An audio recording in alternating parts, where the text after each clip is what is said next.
I was at the store with my mother and wanted to see Araceli because it had been a few days since I last saw her. I texted my brother to ask if I could borrow the car, and he agreed. I messaged Araceli to tell her I'd pick her up after I finished shopping. She said okay while she ate, cleaned up, and got ready. I finally got the car and texted her that I was on the way. I picked her up from the church parking lot as usual. She got in and let out a sigh of relief. She talked as I drove to the library since I didn't mind taking her. She told me about a guy who wanted to do unpleasant things to her. We both agreed it was disgusting. We stopped by a small gas station to grab some drinks as the day got hotter. We arrived at the library but found out it was closed. She suggested we go to my place instead. When we got to my house, she said hello to my mother. Then Araceli and I went downstairs to my room. Araceli went into the bathroom to check herself out, and I saw a big rash on her side. She started to freak out and called me over. I went to see what was wrong. She showed me the rash, and it looked pretty bad. She mentioned wanting to go to the hospital. Earlier that morning, she had texted me about doing that. I didn't realize how serious it was because she usually keeps things to herself, not wanting to be a burden. I hadn't noticed anything while we were playing around, as she kept her shirt on, but I had noticed her coughing. Whenever she coughed, I would stop and check if she was okay. She always said yes, and we continued. I told her I would take her to the hospital, and she suggested we tell my mother. Araceli went upstairs, pulled up her dress, and showed my mother while I said we were going to the hospital. I drove her there, and we chatted. She seemed calm, but I knew she was nervous. She worried it might be shingles and explained that she had been at a club that wasn't very clean. I always told her I would like to go to the club with her, but I knew it could be dirty and lead to health issues.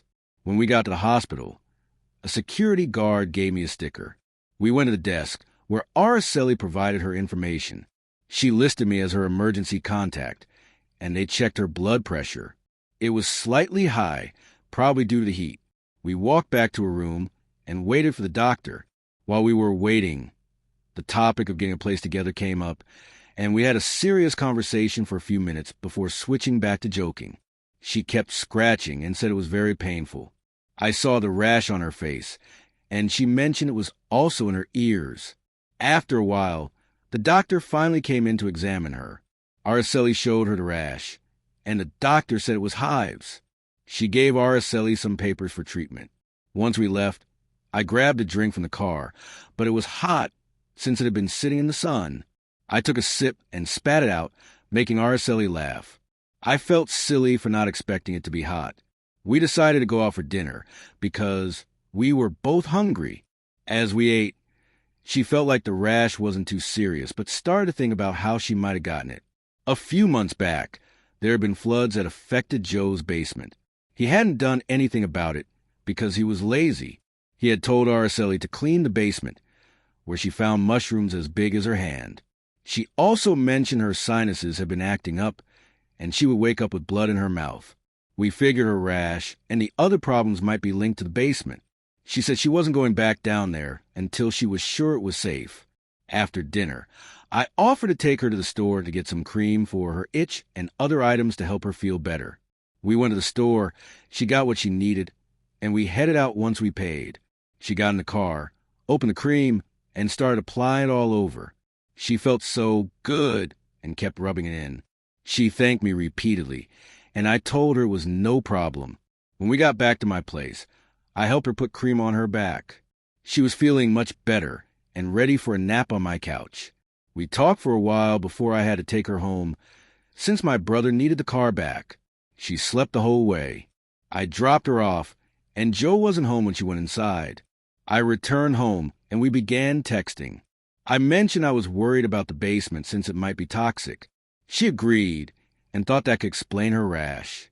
She called Joe to confront him.